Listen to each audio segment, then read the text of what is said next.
With series and franchises like Dune, Star Wars, Star Trek, Doctor Who, and Marvel dominating the industry, it's clear that science fiction will keep its place in the media for a very long time. But what is it that got people to see the genre as more than just aliens and lasers? Well, the first step is to look back at the aliens and lasers part.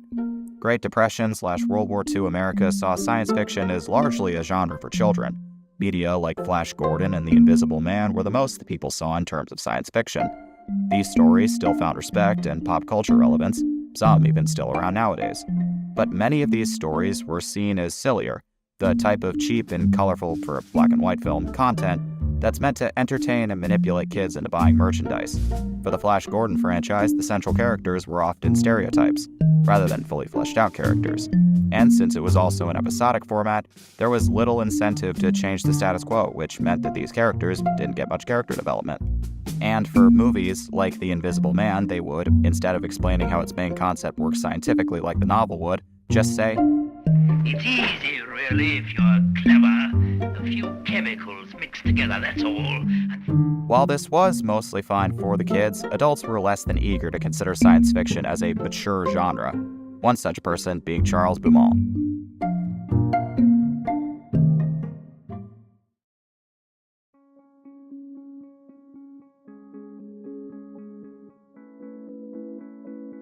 During Cold War America, Charles Beaumont wrote an article called The Science Screen, which was discussing the current state of science fiction. Charles Beaumont was an active author and screenwriter in the 1950s and 60s, including some stories that dabbled in speculative horror and, of course, science fiction. His own words stated that in this age of casual calamity, when tomorrow's headlines could easily bring news of New York's total destruction or of Moscow's, it takes more than an oversized octopus to give us the creeps. The creature features like Frankenstein and Creature from the Black Lagoon were considered stories that, while interesting in the monsters and the special effects, lacked a human element that allowed for fear. Movies like Isle of the Dead, a haunting exploration of morality amidst a Greek island's plague, The Cat People, a psychological horror with a woman turning into a cat monster, and The Dead of Night, an anthology horror, were all stories that he believed helped build their horror through the audience empathizing with the characters before the monsters come out. This mantra was followed by many of the authors who were in the same company that published this piece, Mercury Press Records, a magazine that originally produced critiques and reviews like Beaumont's that was just stated, before branching out in the 50s to include short stories from authors such as Stephen Barr, Richard Ashby, and Isaac Asimov. Their stories helped create and demonstrate the ways in which sci-fi was starting to evolve.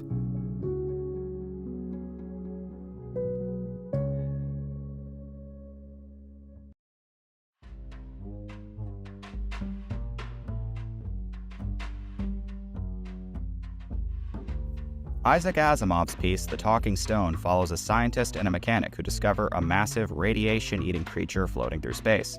While the alien itself isn't all that impressive, since the story takes place in a future where humanity has explored quite a lot of space, they get interested when they realize the creature must have fed off of some giant source of radioactive material that could make them rich. The majority of the story is the two of them trying to find this piece of radioactive material, using clues left behind by the creature and the crew that was studying it. The story ends with them realizing they can interpret what the creature is saying and locate the piece. The story goes through the time of distinguishing the differences between thorium and uranium to pin down what the creature might have eaten.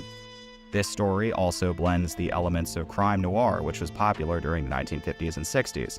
And this blending of genres and attention to detail is something that can get carried over into the 80s, creating a hybrid of horror elements to the popularized genre that we can see today.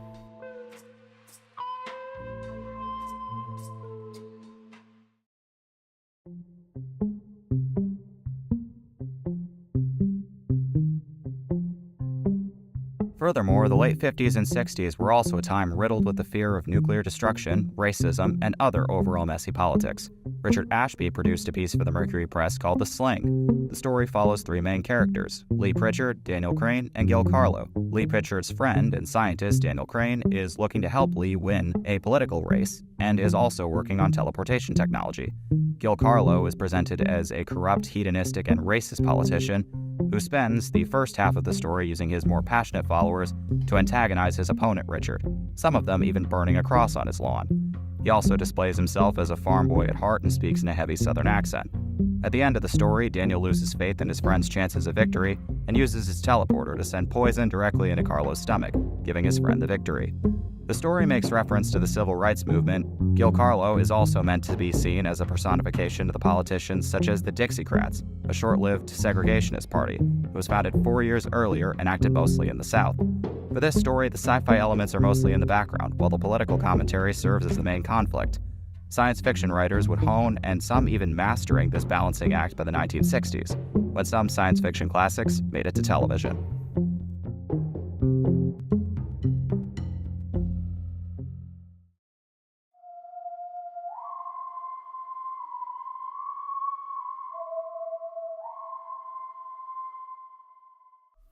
Created by Rod Serling, The Twilight Zone is an anthology series that challenged expectations, audiences, and censors by treating science fiction as a serious genre.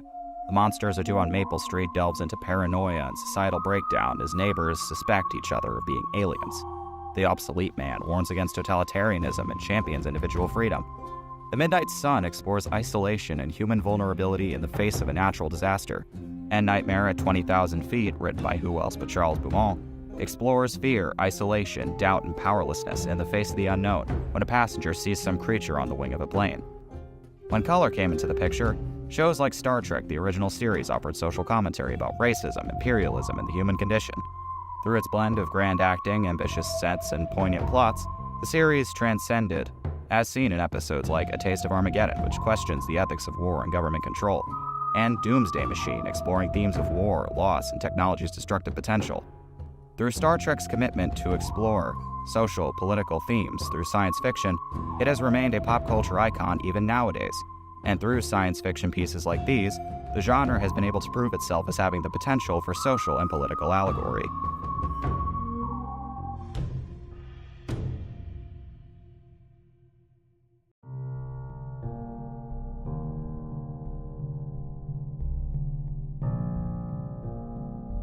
As we transition to the modern day, science fiction continues its metamorphosis, reflecting contemporary society and technological progress.